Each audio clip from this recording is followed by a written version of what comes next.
الرجیم بسم اللہ الرحمن الرحیم وبہ نستعین وهو خیر المعین وصلی اللہ علی سیدنا محمد وآلہ الطاہرین۔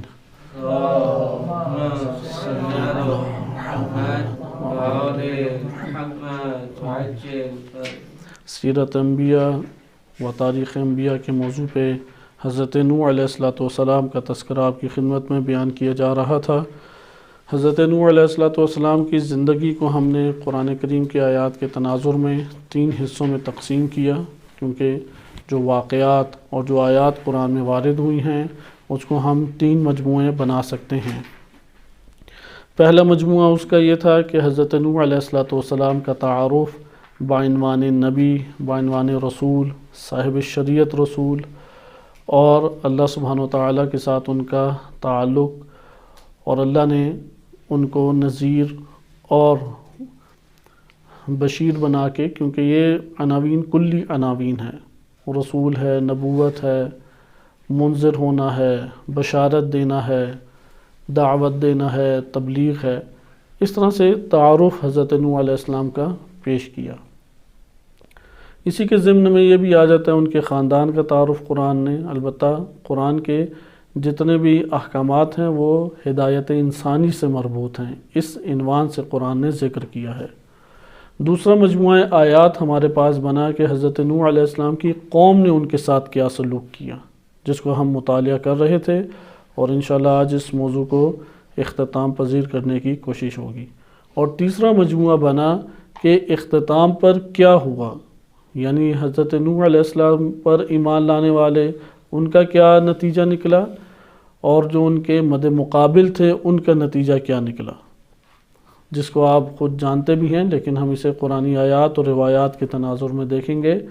مومنین کو اللہ نے نجات دی، اور کافرین جو ایمان نہیں لائے اللہ نے ان کے اوپر عذاب نازل کیا۔ یہ زندگی کا خلاصہ ہوتا ہے، ہر انسان کی زندگی کا ایک نتیجہ اور ہر انسان کی زندگی کا ایک نچوڑ ہے۔ وہ نچوڑ نجات ہے یا ہلاکت اور عذاب ہے۔ موقع اور فرصت بعین ہی ہر فرد کے پاس اسی طرح سے ہے کہ جس طرح سے ہم اس جگہ پر مطالعہ کر رہے ہیں، کیونکہ نوح علیہ السلام ایک طویل ان کی عمر وہ معاشرے کے اندر گزری، اور ایک طویل عمر انہوں نے بسر کی معاشرے میں۔ صرف تبلیغ کی جو عمر قرآن کریم نے ذکر کی ہے وہ 950 سال ہے۔ 950 سال کوئی قلیل وقت نہیں ہے، لیکن اس طویل عمر کے گزرنے میں حضرت نوح علیہ السلام کی کاوشیں، ان کی مجاہدت، ان کے دن رات اپنے وظیفے کو انجام دینے میں مصروفیت، اس کو قرآن کریم نے بار بار بیان کیا ہے، اور یہ اس طرف اشارہ ہے کہ ہر انسان اپنے زندگی میں اسی طریقے سے وظائف کو انجام دے جیسے جناب نوح علیہ السلام نے انجام دیا۔ لہذا نوح علیہ السلام کا معاشرہ اگرچہ بہت قدیمی معاشرہ ہے، لیکن انسان اور بشر ہونے کے اعتبار سے یا کلی قوانین ہونے کے اعتبار سے آج کی امت کے لیے یا تا قیامت آنے والی امت کے لیے وہ سبب ہدایت ہیں۔ ہم نے حضرت نوح علیہ السلام کی قوم کے جرائم ملاحظہ کیے، مثلا تمسخر اڑانا، طعنہ تشنیع کرنا، حضرت نوح علیہ السلام کو تنہا کرنے کی کوشش کرنا، اور اس طرح سے کئی ہم نے جرائم دیکھے۔ ہم جس جگہ پہ پہنچے تھے قرآن کریم کی آیت میں، وہ سورہ نوح کو ہم مطالعہ کر رہے تھے، اور سورہ نوح میں اللہ سبحانہ و تعالیٰ نے ذکر کیا ہے، پوری سورہ ہی حضرت نوح علیہ السلام سے وابستہ سورہ ہے۔ اس سورہ میں آغاز میں حضرت نوح علیہ السلام کی دعوت اور تبلیغ کا تذکرہ ہے۔ یہ دعوت اور تبلیغ در حقیقت انسان کی اپنے نفس کو بھی نصیحت ہوتی ہے، اور اس کا ایک بہترین عمل میں مشغولیت ہے۔ مثلا ہم روئے زمین پہ ایک قلیل مدت ہیں، سورہ نوح نے بھی یہی بیان کیا کہ ایک اجل مسمى ہے، اور یہ جو اجل مسمى ہے یہ ختم ہوگی تو اس دنیا سے ہر انسان چلا جائے گا۔ لہٰذا اس مدت میں وہ کن کاموں میں مشغول ہو، انسان کی اہمیت اور قیمت وہ اسی سے ہے، اس کا نفس کس میں مصروف ہے اور اس کا جسم کن کاموں میں مصروف ہے، اس سے انسان کی قیمت پہچانی جاتی ہے۔ یاد رکھیں کہ کبھی بھی انسان کی قیمت حسب نسب سے نہیں پہچانی جاتی. انسان کی قدر و قیمت ہے کہ وہ اپنے نفس کے اندر کس سے مشغول ہے. وہ اپنے نفس کے باطن کے اندر گناہوں میں مشغول ہے، غیبت ہے، تہمت ہے، لڑائی جھگڑے ہیں، حرص ہے، لالچ ہے، شہوت ہے. یہی اس کا تعارف ہے. جیسے بہترین جملہ آغا حسن زادہ عاملی کا کہ آپ نے بھی اسے مطالعہ فرمایا، اور اس طرح کے بڑے خوبصورت کلمات ہیں، کتابیں ان کی چھپ چکی ہیں. صرف آغا حسن زادہ عاملی حافظہ اللہ تعالی کہ ان کے کلمات کہ مثلا 1000 کلمات یا 1001 کلمات مختلف کتابیں اس طرح چھپی ہیں. ان کا بڑا خوبصورت جملہ ہے کہ جو یہاں پہ آپ اپنے باطن میں چھپائے ہوئے ہیں وہ اگلے جہان میں ظاہر ہے. جو ادھر ظاہر ہے وہ تو مٹ جائے گا، وہ تو ادھر ویسے ہی آشکار نہیں ہے. مثلا میں آپ ہر چیز اپنے نفس میں چھپائے ہوئے ہیں یا نہیں؟ ہمارے نفس میں بہت ساری چیزیں موجود ہیں. ہم جو نفس میں چھپائے ہوئے ہیں وہ اگلے جہان میں ظاہر ہے. مثال کے طور پہ اگر آپ تنہائی میں دیکھیں، ایک بندہ کسی کو کوئی تبصرہ اس کے بارے میں منفی کر رہا ہے، یا کوئی چیز منفی بیان کر رہا ہے، یا ایک منفی عمل اس کے بارے میں انجام دینے کی کوشش کرتا ہے، اور جس کے خلاف وہ کام کر رہا ہے اگر وہ اس کے سامنے ہوتا نہ انجام دیتا، تو آپ اس سے کہیں کہ اللہ کا خوف کرو کہ تم یہ بات نہ وہ کہے گے کہ نہیں وہ تو ادھر نہیں ہے جس کے بارے میں میں کہہ رہا ہوں، کیونکہ وہ ادھر نہیں ہے لیکن ہو جائے گا. آخر مرو گے تو دونوں آمنے سامنے ہو جاؤ گے. تو کیوں اپنے نفس کے اندر تم ایک مثبت چیز کو نہیں لاتے؟ کیونکہ جو نفس میں مثبت ہے وہی آشکار ہے. مثلا ابھی میرے سامنے آشکار نہیں ہے، ابھی آپ کے سامنے میں آشکار نہیں ہوں.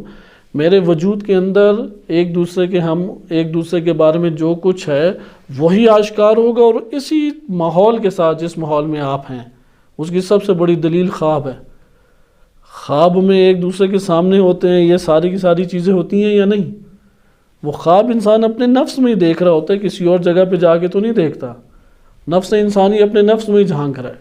خواب کا مطلب کیا ہے؟ نفس کا ہم کہتے ہیں نا اپنے گریبان میں جھانکو. تو کسی نے گریبان میں جھانکنا ہو تو اپنے خوابوں میں جھانک لے.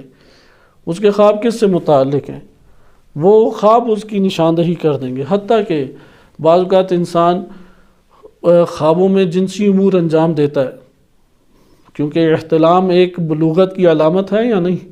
علامت ہے بلوغت کی احتلام. حتیٰ کہ بعض علماء اس حوالے سے کہتے ہیں کہ اگر وہ خواب میں کسی نامحرم سے تعلق قائم کرتا ہے وہ بھی اس کے نفس کی ہی وجہ ہے. اللہ تعالیٰ نے اگرچہ گناہ نہیں رکھا اس کے اوپر، لیکن نشوونما بھی انسانی نفس کی نہیں ہے. لہذا خود اس نے اس کا تصور اپنے اندر وجود دیا تھا، خود اس نے اس طرح کے مقدمات اپنے اندر قائم کیے تھے. لہذا اپنے نفس میں جھانکنا ہے. یہ زمین کے اوپر ایک قلیل مدت ہے. حضرت نوح علیہ السلام یہی پیغام انہیں دیتے رہے کہ تمہارے پاس یہ جو قلیل مدت زندگی ہے اس میں کچھ کام کر جاؤ. وہ کون سے کرنے کے کام ہیں؟ کیونکہ زندگی تو اللہ نے دینی ہے، تمہارے اختیار میں نہیں. موت اللہ کی طرف سے تمہارے اختیار میں نہیں. رزق اللہ کی طرف سے تمہارے اختیار میں نہیں. صحت اللہ کے ہاتھ میں تمہارے اختیار میں نہیں. بندگی کو اللہ نے اختیار میں تمہارے رکھا ہے. اس لیے وہ کرنے والے کام ہم اس دنیا کے اندر کر جائیں. اگر نہیں اس میں مشغول تو ہر انسان سب سے پہلا اس کا تعارف کیا کہ باطن میں کس سے مشغول ہے، باطن میں کیا پلاننگ کرتا ہے. باطن میں ہمیشہ اس نے آخرت کو داؤ پہ لگا کے دنیا خریدی ہے، تو وہ یہ توقع نہ رکھے کہ اگلے جہان میں وہ دیندار اٹھایا جائے گا. یہ سب سے بڑا توہم ہے کہ جو معاشروں میں پھیلا ہوا، اور پہلے بھی یہی تھا. آپ ابھی انہی قوموں کے حالات دیکھیں. حضرت نوح علیہ السلام کی قوم وہ بھی یہی سوچتی تھی. انہوں نے بت کیوں گاڑے ہوئے تھے؟ ایک بت ہماری سفارش کر کے یہ ہمیں دلا دے گا، دوسرا بت اولاد دے گا، تیسرا بت بارش دے گا، چوتھا بت فلاں کرے گا، اور انہیں بتوں کی وہ بندگی انجام دیتے تھے.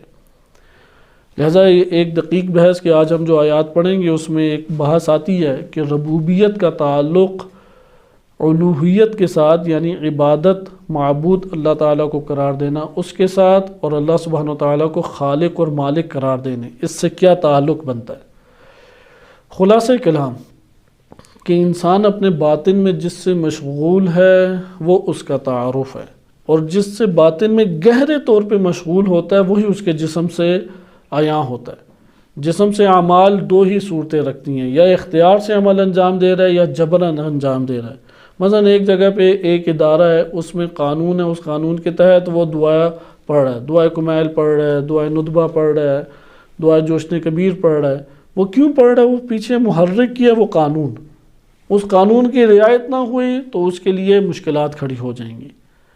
یہاں پہ اس نے اپنے دل سے نہیں دعا پڑھی، وہ اہل دعا نہیں اٹھایا جائے گا، وہ زندگی میں دعا نہیں پڑھتا، وہ آپ کو دکھائی دے گا، کیونکہ اس ادارے کی مجبوری ہے۔ ادارہ ایک اجتماعی جگہ ہوتا ہے، اجتماعی جگہوں پہ ایک بندے کے لیے کوئی چیز برپا نہیں کی جاتی، لہٰذا وہاں پہ اجتماعی امور کو مد نظر رکھتے ہوئے ماحول سازی کی جاتی ہے، اس لیے وہاں پہ تو قانون بنانا مجبوری ہے، لیکن وہ جو قانون محرک جس کے لیے بن رہا ہے وہ اپنی فکر خود کرے۔ کیوں میرے لیے قانون محرک بنے کہ میں جماعت سے نماز پڑھوں؟ کیوں میرے لیے قانون محرک بنے کہ میں دعا پڑھوں؟ کیوں قانون میرے لیے محرک بنے کہ میں مثلا درس پڑھنے کے لیے جاؤں؟ میرا باطن مجھے کیوں نہیں اس کے اوپر ابھارتا؟ باطن کی دوش پہ آ جائیں تو سو رہے ہیں، کھا پی رہے ہیں، پھر رہے ہیں، یا اسی طرح فلموں میں موبائلوں میں گم ہیں۔ باطن ہمارا اس سے آشکار ہوتا ہے جو اختیار ہے ہمارے ہاتھ میں، لہذا ہر انسان اختیار کے عالم میں پہچانا بھی جاتا ہے۔ اگر کسی نے نمبر 2 انسان کی شناخت کرنی ہے تو دیکھیں اختیاری اعمال میں کیا عمل انجام دیتا ہے، وہ انسان کی شناخت ہے۔ اور یہ بھی ہے کہ ضروری نہیں ہے آج اگر کسی کا عمل خیر ہے تو کل بھی خیر ہے، وہ کل کے لیے دعا مانگے، کل کے دن بھی ہمیں یہ معیار رکھنا پڑے گا۔ کتنی ایسی ہستیاں ہیں کہ ان کا آج خیر تھا لیکن مستقبل شر تھا اور شر میں مر گئے، لہذا خیر ان کا تعارف نہیں بنے گا۔ کتنی ایسی شخصیات ہیں جن کا آج شر ہے، وہ آج برائیاں انجام دیتے تھے، بڑے بڑے گناہ انجام دیتے تھے، لیکن کل خیر ہے، اس لیے شر کی بنیاد پہ دھتکار بھی نہیں سکتے، شر کی بنیاد پہ طعنہ تشنیع نہیں کر سکتے۔ سدھر سکتا ہے انسان، اصلاح کر سکتا ہے، سیدھی راہ پہ آ سکتا ہے۔ تو بس آپ نے ملاحظہ کیا سب سے پہلے اپنے نفس کی انسان واقعاً فکر کرے کہ میں اپنے باطن میں کس سے مشغول رہوں، میں خارج میں اپنے وجود میں تو جس سے مشغول ہوں، لیکن بیرونی طور پہ کسی کو پہچاننے کا ذریعہ اس کا اختیار ہے، اختیار میں وہ کیا عمل انجام دیتا ہے۔ اس لیے اختیاری حالت میں انسانوں کے باطن کے اندر کے جو ترجمانی ہے وہ ہو جاتی ہے۔ روایات میں بھی ہے، نہج البلاغہ میں بھی ہے، بولو تاکہ پہچانے جاؤ، گفتگو کرتا ہے پہچانا جاتا ہے۔ یا نہج البلاغہ میں کہ ہر انسان اپنی زبان کے نیچے پوشیدہ ہے، وہ بولتا ہے تو پہچانا جاتا ہے، اچھا بولتا ہے، خوف خدا اس میں ہے، دینداری اس کے اندر ہے، یہاں پہ انسان کا تعارف بنتا ہے۔ یا نہج البلاغہ میں بڑا ایک دقیق نقطہ بیان کیا گیا ہے کہ کوئی انسان ایسا نہیں ہے کہ جس نے اپنے دل میں بات چھپائی ہو اور وہ اس کے کسی نہ کسی عضو سے ظاہر نہ ہو جائے۔ یعنی انسان کے اعضاء گفتگو کرتے ہیں، آنکھیں بولتی ہیں، یہ تو ہم جانتے ہیں، آنکھوں کے تمسخر والے اشارے خاص ہوتے ہیں، آنکھوں کی شرمندگی کے انداز الگ ہوتے ہیں، آنکھوں کے تکبر کے انداز الگ ہیں، آنکھوں کے شہوانی انداز الگ ہیں، غصے کے اور غضب کے انداز الگ ہیں، بولتی ہیں آنکھیں۔ اسی طریقے سے انسان کا چہرہ، انسان کے ماتھوں کی سلوٹیں وہ گفتگو کرتی ہیں، لہذا جو دقیق افراد ہوتے ہیں وہ اعضاء کی زبان سمجھتے ہیں۔ لہذا ملاحظہ آپ نے کیا کہ انسان اپنے باطن میں حقیقتاً پوشیدہ ہے لیکن ظاہر ہے، اس سے ڈرے۔ وہ جو ظاہر ہو گیا وہ ڈرنے والی چیز نہیں ہے، وہ تو تبدیل ہو سکتی ہے، لیکن وہ جو باطن میں چھپائے ہوئے بیٹھا ہے وہ تو اس کا تعارف بن جائے گا، اور وہ ماحول بھی نہیں چینج ہوگا۔ ہم یہ گمان کرتے ہیں کیونکہ مشرکین اس طرح سوچتے تھے کہ اگلا جہان نہیں ہے، تو کیونکہ وہ ایقان اور یقین کی کیفیت نہیں ہوتی تو انسان سمجھتا ہے یہ محفل ختم ہوگی تو یا میں نے جو محفل تنہائیوں میں آباد کی ہوئی ہے یہ سب کے سامنے تھوڑی آنی ہے، یہ تو سب کے سامنے نہیں آنی۔ اور اگر پتہ ہو، مثلا یہ پتہ ہو کہ اوپر کیمرہ لگا ہوا ہے، دیکھیں انسان کے انداز الگ ہو جائیں گے۔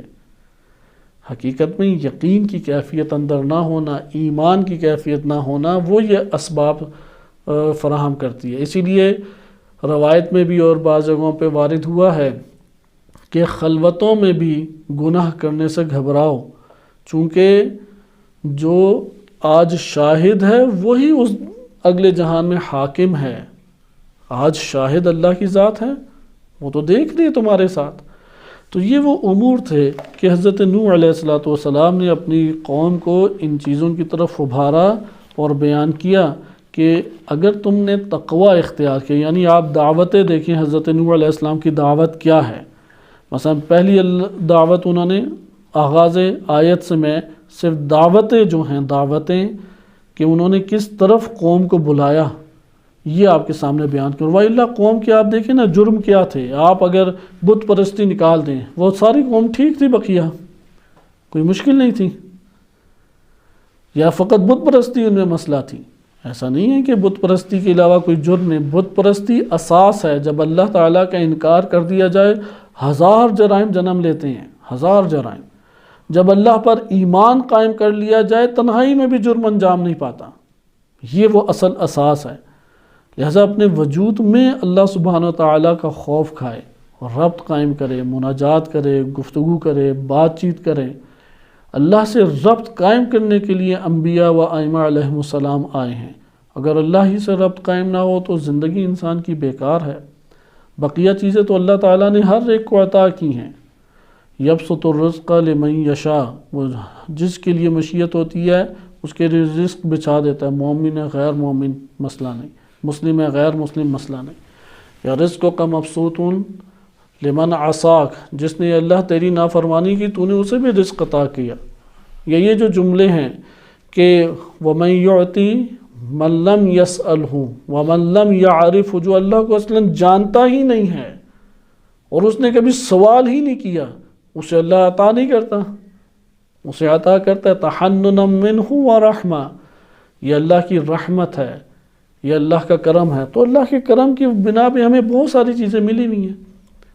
تو اب اس دنیا میں بیٹھ کے کیا کریں؟ وہ تو نہیں چھننی، وہ تو نہ کافر سے چھن رہی ہے نہ مسلم سے چھن رہی ہے، وہ تو اللہ نے عطا کی۔ مثلا خوش ذائقہ غذا وہ اللہ نے عطا کی، وہ تو نہیں چھنے گی آپ سے۔ آپ کھائیں، حلال طیبات سے استفادہ کریں۔ دوستوں سے محفل جمانا، گپ شپ کرنا، وہ اللہ تعالیٰ نے سلب نہیں کیا، کوئی عیب نہیں ہے، کوئی حرج نہیں ہے۔ مواد اس میں گفتگو کا الہی رکھیں، حرام سے بچیں، لہو لعب سے بچیں، لا یعنی چیزیں، بے فائدہ چیزیں وہ شخصیت کو نیچے کر دیتی ہیں، حقیر کر دیتی ہیں، لا یعنی چیزوں سے بچیں۔ لہذا دعوتیں دیکھیں حضرت نوح علیہ السلام کی دعوتیں، وہ قوم کے لیے جو دعوتیں تھیں وہ دعوت ہمیں بھی ہے۔ در حقیقت آج اس قوم کے بجائے اپنے آپ کو ہم رکھیں، اور ایک اللہ کا نبی ہے جو ہمارے لیے آیا ہے اور وہ یہی دعوتیں ہمیں عنایت فرما رہا ہے۔ تو پہلی دعوت دیکھیں کیا ہے کہ اپنی قوم کو اللہ تعالیٰ نے فرمایا کہ اپنی قوم کو انذار کرو قبل اس کے کہ عذاب آ جائے۔ یہ وہی وظیفہ انذار ہے کہ جو علماء کے کندھوں پہ بھی، اس امت کے علماء کے کندھوں کے پر بھی عائد ہوتا ہے۔ تمام علماء کے کندھوں پہ تھا، اس امت کے کندھوں پہ بالخصوص یہی انذار کا حکم عائد ہوتا ہے۔ لیکن انذار کہتے کسے ہیں؟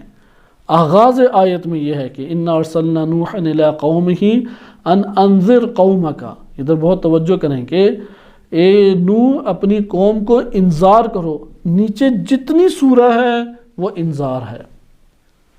انذار فقط یہ نہیں ہے کہ جہنم سے ڈرائے، انذار عبادت کا درس دینا بھی ہے، انذار اس کائنات کی خلقت کے اوپر غور و فکر کے حکم دینا بھی ہے، انبیاء اور ائمہ علیہ السلام کی اطاعت کا حکم، یہ سب چیزیں انذار کے دائرے میں آ جاتی ہیں۔ ایک انذار کا لغوی مطلب ہے، لغوی مطلب ہے کہ ڈرانا، خطرے سے آگاہ کرنا۔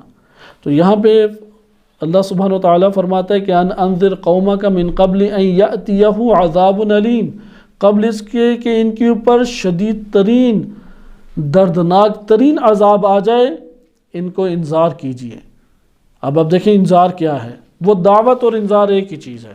اس لیے حضرت نوح علیہ السلام آئے، پہلی بات کی کہ انی لکم نذیر مبین، میں تمہارے درمیان واضح طور پہ نذیر مبین ہوں۔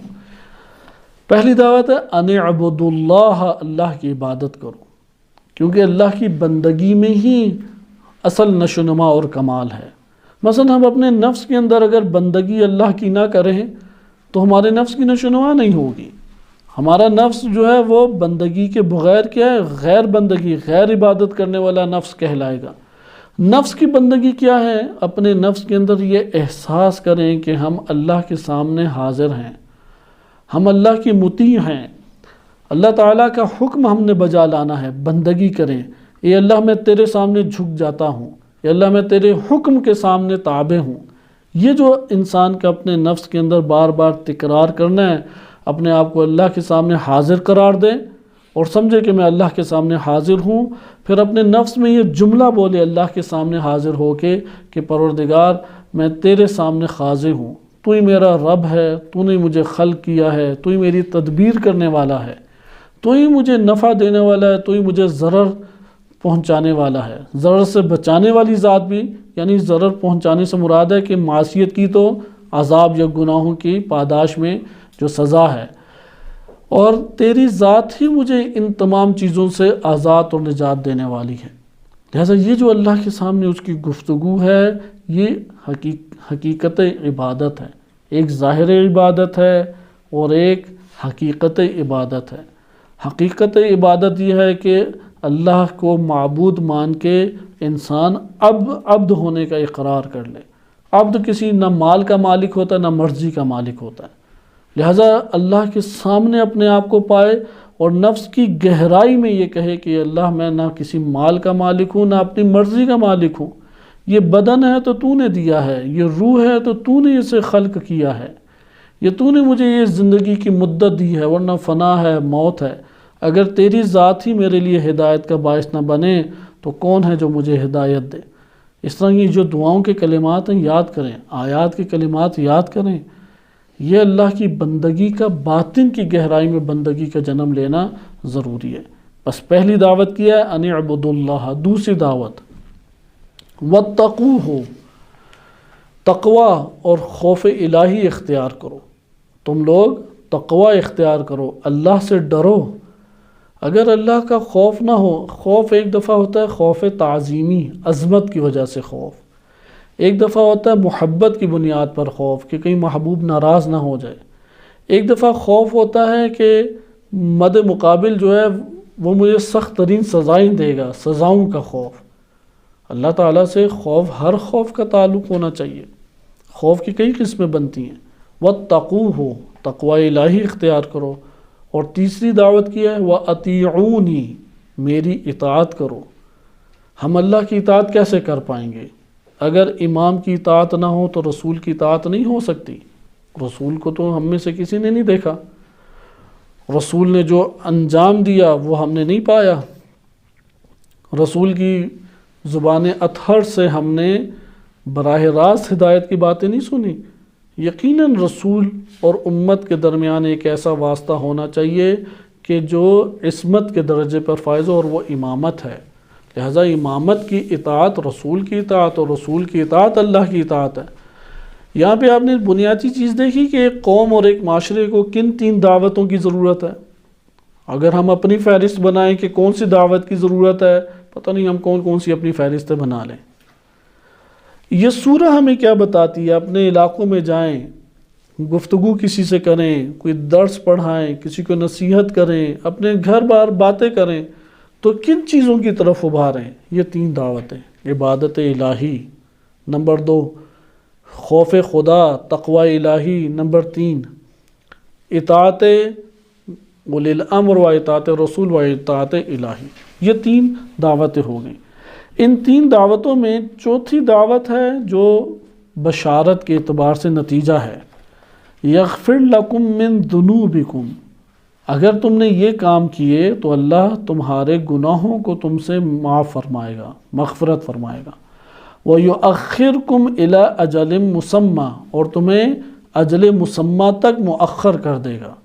ادھر بعض نے، کیونکہ مفسرین میں شدید اجل کے معنی میں اختلاف ہے کہ ادھر کیا مراد، کیونکہ ہر انسان کی جب عمر لکھی گئی ہے، معین ہے، تو پھر مؤخر ہونے کا کیا مطلب؟ تو اس میں علامہ طباطبائی رحمۃ اللہ علیہ نے ذکر کیا ہے، اس طرف اشارہ بھی کیا ہے۔ اس میں بہترین جو ایک معنی ہمارے سامنے آتا ہے وہ یہ ہے کہ اگر کیا انسان کی گناہ اس کی جلد موت کا سبب بنتے ہیں یا نہیں؟ لہٰذا یہاں پہ یہ مراد ہے کہ اگر تم نے یہ تین امور انجام نہ دیے، اللہ کی عبادت ہے، تقوی الہی ہے اور اطاعت ہے، اگر یہ امور انجام نہ دیے تو تمہاری موت جلد آ جائے گی، لیکن اگر تم نے یہ امور انجام دیے تو اللہ سبحانہ وتعالیٰ ایک معین مدت تک، جو اللہ تعالیٰ کے علم میں ہے، اس معین مدت تک تمہیں تاخیر دے گا اور تمہیں ادھر زندگی دے گا، اور جب اللہ کی یہ مدت آ جائے تو اللہ تعالیٰ کسی کو بھی مؤخر نہیں کرتا۔ یہ دعوت تھی نوح علیہ السلام، یہ نوح علیہ السلام کی دعوت ذہن نشین ہونی چاہیے، بار بار اس کو ذہن میں تکرار کریں۔ یہ انبیاء علیہ السلام، سب انبیاء علیہ السلام کی مشترکہ یہ دعوت ہے۔ پھر گلہ کیا اللہ تعالیٰ کی بارگاہ میں نوح علیہ السلام نے، ربی انی دعوت قومی لیلا و نہارا، دن رات میں نے انہیں پکارا ہے، فلم یزدہم دعائی الا فرارا، لیکن انہوں نے بھاگنے کے علاوہ کوئی کام نہیں کیا۔ وَإِنِّي كُلَّمَا دَعَوْتُهُمْ، کہ آج ہمارا ٹاپک یہاں سے شروع ہوتا تھا، وَإِنِّي كُلَّمَا دَعَوْتُهُمْ، میں جب بھی انہیں بلاتا ہوں، جب بھی حق کے راستے کی طرف بلاتا ہوں، کیا کرتے ہیں یہ؟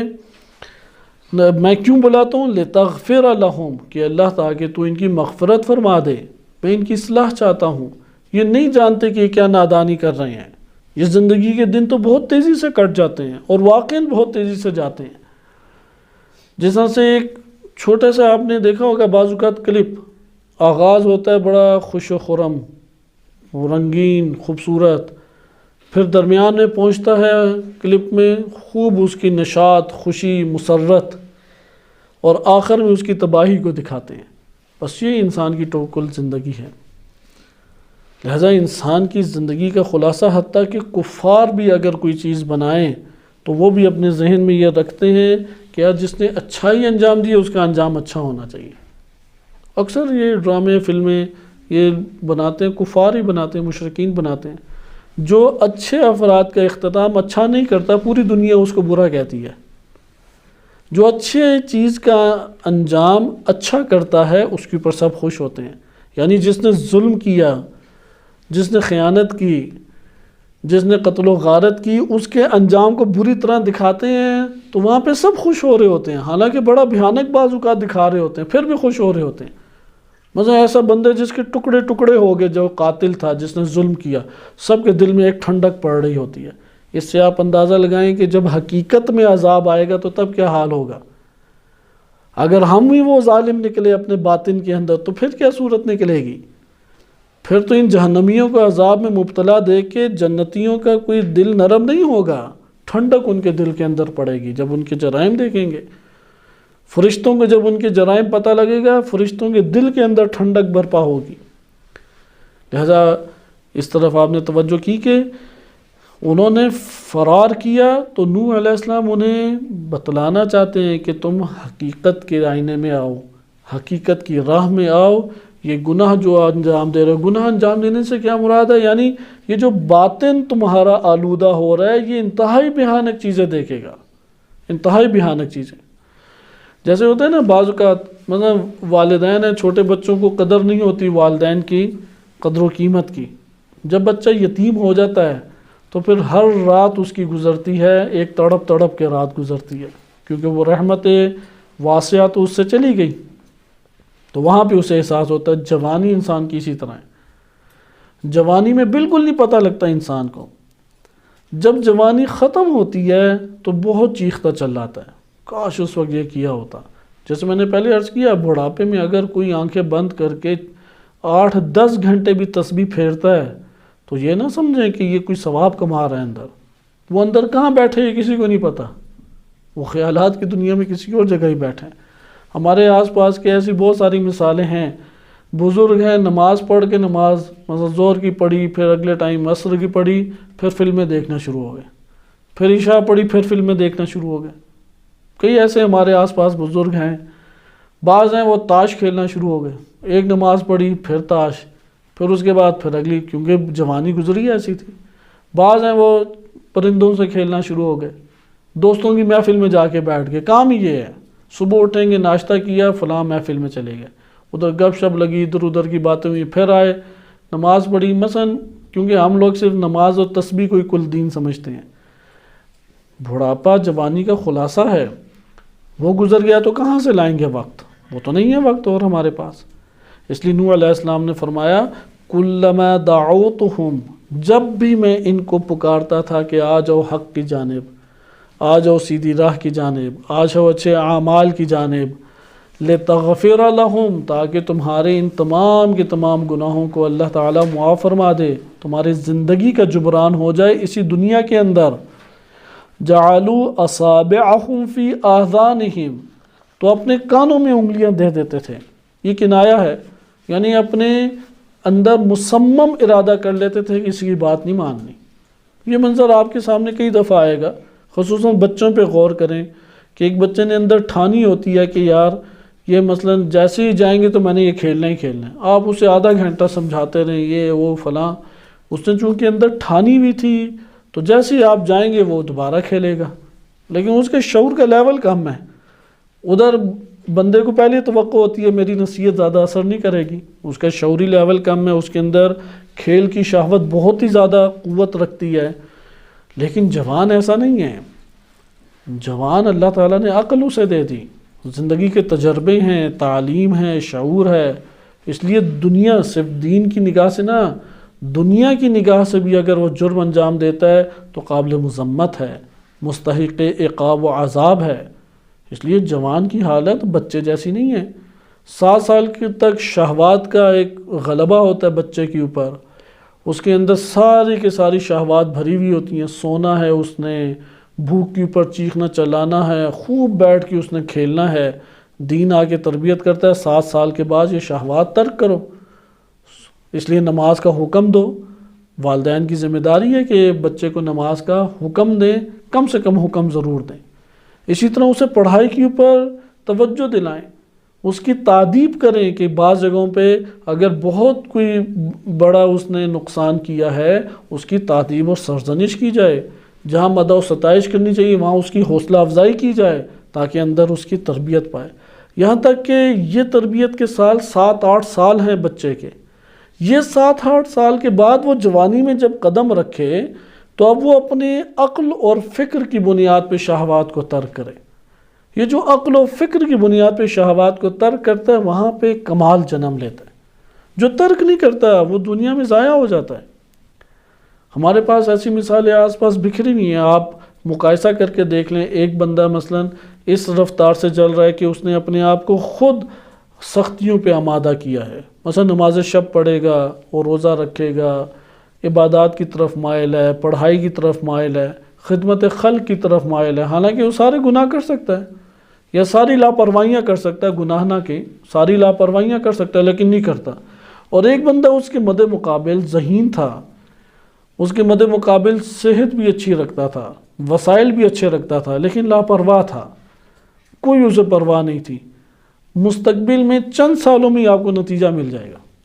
وہ جو لاپرواہ تھا اسے کوئی بھی لفٹ نہیں کرائے گا، کوئی بھی گھاس نہیں ڈالے گا، اس کا اپنا عمل اسے ہر جگہ ذلیل و خوار کرائے گا۔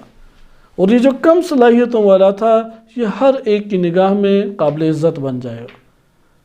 لہذا اس طرف توجہ رکھنی چاہیے کہ باطن کے اندر ہدایت کو برپا کریں، یہ انبیاء علیہ السلام نے ہدایت دی ہے۔ آگے ملاحظہ کریں کہ وہ کیا کرتے تھے کہ آنکھوں میں اپنے وجود کے اندر بند کر لے، اپنے اصابعہم فی آذانہم، اپنی انگلیوں کو کانوں میں دینے سے کیا مراد ہے؟ اندر ٹھان لیتے تھے کہ یہ کام نہیں کرنا۔ ہوتا نا بعض اوقات انسان زبردستی کسی کو درس میں بٹھا دیں، آپ دیکھیں گے اسے کوئی سمجھ نہیں آئے گی۔ اچھا وہ بٹھایا کیوں ہے؟ بٹھانا مجبوری ہے، ہمارے پاس اس کے علاوہ چارہ نہیں ہے، تربیتی امور میں اس کے علاوہ چارہ نہیں ہے۔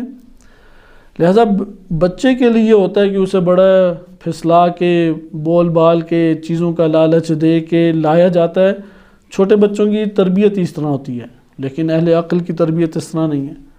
لیکن یہ جو اندر ٹھان لیتے ہیں یہ ہیں کان بند کر لینا، یہ والے کان تو کھلے رکھتے ہیں۔ اس لیے توجہ کریں کہ انہوں نے کام کیا کیا جس کے اوپر نوح علیہ السلام نے شکوہ کیا اللہ کی بارگاہ میں کہ میں چاہتا ہوں ان کی مغفرت ہو جائے، لیکن یہ کیا کرتے ہیں؟ یہ اندر ایک عزم برپا کر لیتے ہیں کہ میں نے اس کی ماننی نہیں ہے، میں نے اس کے مطابق چلنا ہی نہیں ہے، میں نے اس کی سننی ہی نہیں ہے۔ یہ ظاہری کان کھلے ہیں، یہ ظاہری کان ان کے کھلے رہتے ہیں، جیسے سورہ یونس میں ہم پیچھے پڑھ چکے ہیں کہ جس میں اللہ تعالیٰ فرماتا ہے رسول آپ یہ سمجھ رہے ہیں کہ یہ آپ کی بات توجہ سے سن رہے ہیں، یہ توجہ سے نہیں سن رہے ہیں، ان کے دلوں پہ تو تالے لگے ہوئے ہیں، ان کے اندر کوئی بات نہیں اندر جا رہی۔ لہٰذا یہ ہمارے پاس ایک ان کی عادت آئی قوموں کے اندر، اور آج بھی ایسی بات ہوتی ہے۔ وَاسْتَغْشَوْا ثِيَابَهُمْ، استغشا کہتے ہیں چھپا دینے کو، وَاسْتَغْشَوْا ثِيَابَهُمْ وہ کپڑوں سے اپنے چہروں کو ڈھانپ لیتے تھے، یعنی یہ اسی چیز کا تکرار کہ وہ ساری اپنے اندر خود ایسی پابندیاں لگا دیتے تھے کہ ہدایت اندر داخلی نہ ہو۔ تیسری چیز وَأَصَرُّوا ہٹ درم تھے، اصرار ڈٹے رہتے تھے۔ بعض ہے نا جتنا سمجھا لو کام انہوں نے نہیں کرنا، آپ کہتے رہو۔ یہ انسان جب بھی اس عمل کی طرف آتا ہے دعوت کے، تبلیغ کے، اگلے کی اصلاح میں، اس کے لیے سب سے پہلے یہ چیزیں روشن ہوتی ہیں کہ یار اگلا سنتا ہی نہیں ہے، کیا کریں؟ تو وہ ویسے اگر خالی سننے والا آپ کہیں گے یار میں نے تو اسے 4 گھنٹے سنا تھا اس نے، آپ کہیں گے میرا مطلب یہ ہے سننے سے مراد ہے اپنے اندر قبول نہیں کرتا بات کو، نہیں مانتا بات۔ وہ اثر بعض ہوتے ہیں ہٹ درم، انہوں نے اصلاً چھوڑنی ہی نہیں اپنی چیز، تو اثر اصرار کے ساتھ بیٹھتے تھے۔ وَاسْتَكْبَرُوا اسْتِكْبَارًا حق کو حقیر سمجھتے تھے۔ استکبار بہت بڑا قرآن کی نگاہ میں گناہ ہے، بہت بڑا، یعنی اگر حالت استکبار میں مر جائے ناقابل معافی جرم ہے۔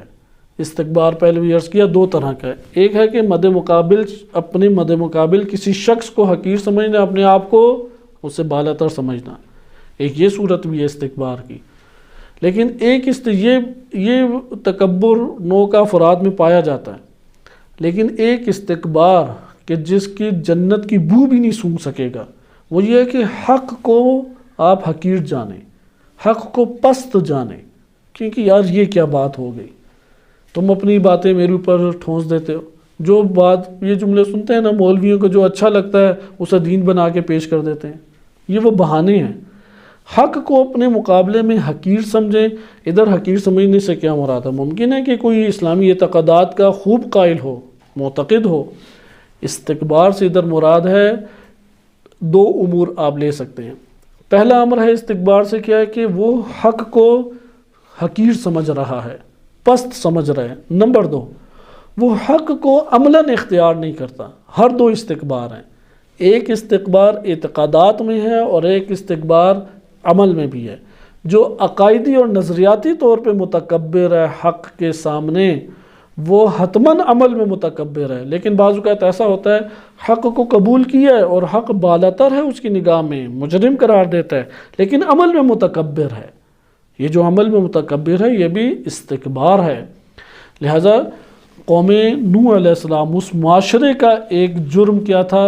یہی استکبار تھا۔ اب اس کی مثالیں آپ اپنی زندگی میں بہت ساری دیکھ سکتے ہیں، اس کے اوپر ابھی بقیہ تبصرہ نہیں کرتے تاکہ آگے ہم چلیں۔ وَإِلَّا استکبار اس وقت دنیا میں جو سب سے بڑی مشکل بنی ہوئی ہے وہ یہی استکبار ہے۔ ایک قوت بڑی ہو جاتی ہے، وہ دیگر ممالک کو چھوٹا سمجھنے لگ جاتی ہے، جیسے یہ امریکہ اور اس طرح کے دیگر جو ہیں ممالک، ان کے لیے یہی ایک مشکل ہے۔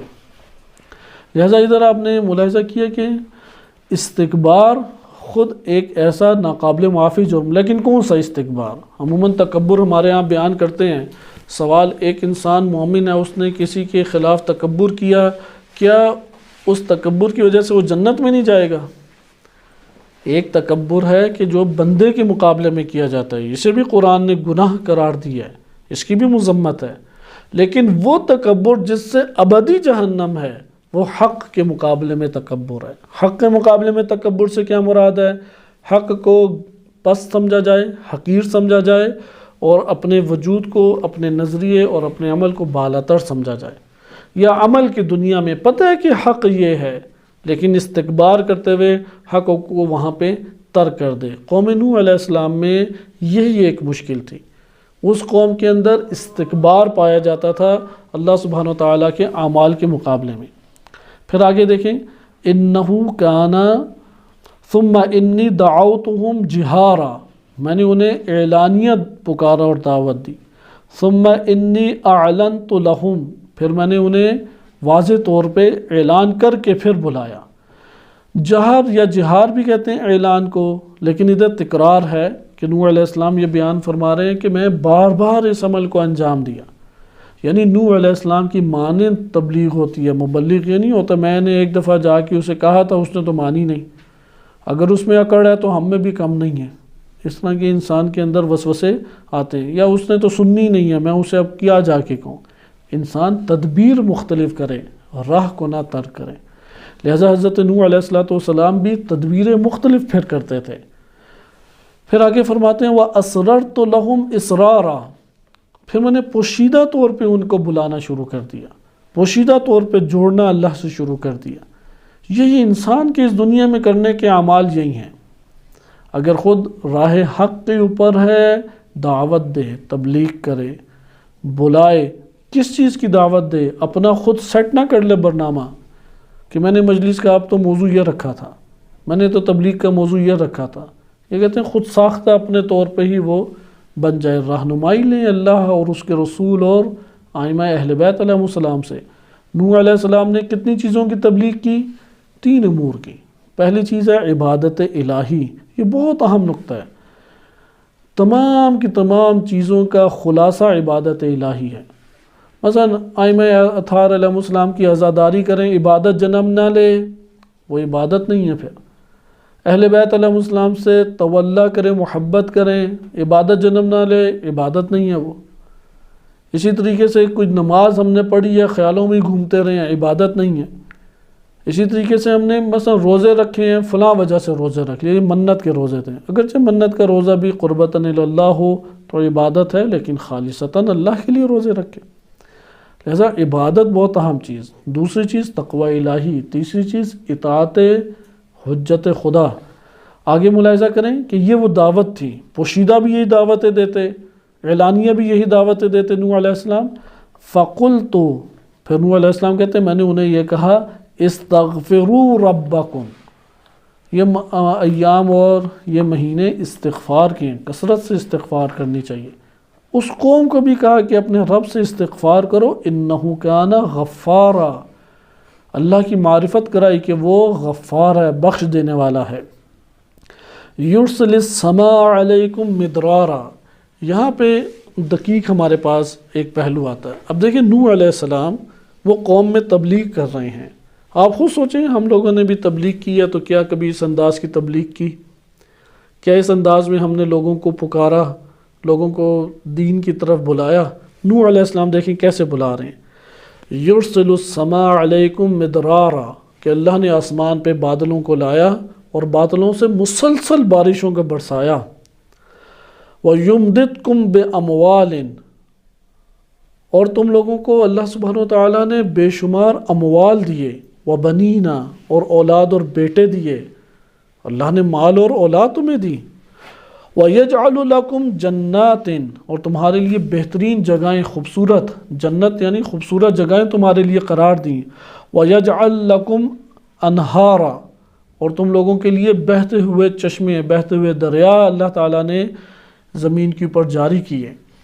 مَا لَكُمْ لَا تَرْجُونَ لِلَّهِ وَقَارًا، آخر کیا تم لوگوں کو ہو گیا ہے کہ اللہ کی کوئی عظمت کا خیال ہی نہیں رکھتے؟ امام صادق علیہ السلام سے ایک بڑی خوبصورت روایت ہے کہ امام فرماتے ہیں کہ یہ خوف خدا اور اللہ کی عظمت کا خوف بہت اہم خوف ہے۔ معرفت بھی انسان کو عطا کرتا ہے، بندگی کا سلیقہ بھی انسان کو سکھاتا ہے۔ عظمت کا خوف، مثال کے طور پہ اگر ایک کمرے میں ایک چھوٹا بچہ ہو اور ایک انسان چاہے کہ میں ٹی وی کے اوپر ایک فحش مثلا کلپ دیکھوں تو وہ اس بچے کی بنیاد پہ دیکھ پائے گا، اور اگر وہاں پہ کوئی بڑا ہو، حتیٰ مثلا 2 بھائی ہیں یا دوست ہیں آپس میں کوئی تو میں ہو گئی ہوتی ہے نا، چند منٹوں کی ہو جاتی ہیں، تو وہاں پہ اچانک استاد آ جاتا ہے یا والد آ جاتا ہے، وہ چپ ہو جاتے ہیں یا نہیں؟ وہ کیوں چپ ہو گیا؟ باپ کی عظمت کا خیال کیا۔ آخر اس زمین کے اوپر اللہ کی عظمت کی وجہ سے گناہ کیوں نہیں ترک کرتا؟ کیوں یہ نہیں کرتا کہ اللہ میں نے اس لیے یہ نگاہ نہیں اٹھائی، تیری عظمت کا خیال کیا، تیری عظمت کا خوف کیا، اس لیے میں نے نامحرم پہ نگاہ نہیں اٹھائی، یہ میں نے غلط چیز یا غلط منظر نہیں دیکھا تیری عظمت کی وجہ سے۔ امام صادق علیہ السلام فرماتے ہیں جو دیکھنے والا یہ دو حالتوں سے خالی نہیں ہے، یا تو اس نے یہ قصد کر کے دیکھی ہے یہ چیز، یا گناہ انجام دیا ہے، ایک گناہ انجام دیا ہے یہ نیت اور قصد کر کے کہ ہاں میں گناہ انجام دیتا ہوں، یہ تو ہر درم ہے، یہ اللہ کے مقابلے میں آ گیا، اسے متمرد کہتے ہیں، اس کا تو ٹھکانہ ہے ہی جہنم، یہ کفر کی حالت ہے، حالت کفر اللہ کے مقابلے میں آ کے کہ میں دیکھتا ہوں کون میرا بگاڑ سکتا ہے، میں کرتا ہوں گناہ، یہ تو دار ایمان اور اسلام سے خارج ہوتا ہے۔ یا یہ کہ نہیں وہ اللہ کو قبول کرتا ہے، مانتا ہے رب ہے، خالق ہے، مالک ہے، لیکن کرتا ہے گناہ، وہ کہتے ہیں کہ ہاں شاہد ہے، وہ دیکھ رہا ہے، حاضر ہے، ہر جگہ موجود ہے، پھر بھی گناہ کرتا ہے، تو امام فرماتے ہیں کہ اس نے اللہ کی مخلوقات میں سب سے کم تر درجہ اللہ کو دیا۔ وہ ایک حیوان کے ہوتے ہوئے ممکن ہے کہ ایک عمل انجام نہ دے، لیکن اللہ کے اس اعتقاد کا قائل، اور پھر بھی اس کے سامنے گناہ انجام دے رہے ہیں، اسے کیسے اللہ کی عظمت کا پاس کیا؟ اس نے تو عظمت الہی کی حرمت کو پامال کیا ہے۔ لہذا ادھر نوح علیہ السلام فرماتے ہیں کہ ما لکم لا ترجون للہ وقارا، کیوں اللہ کی توقیر اور وقار کا تمہیں پاس نہیں ہے؟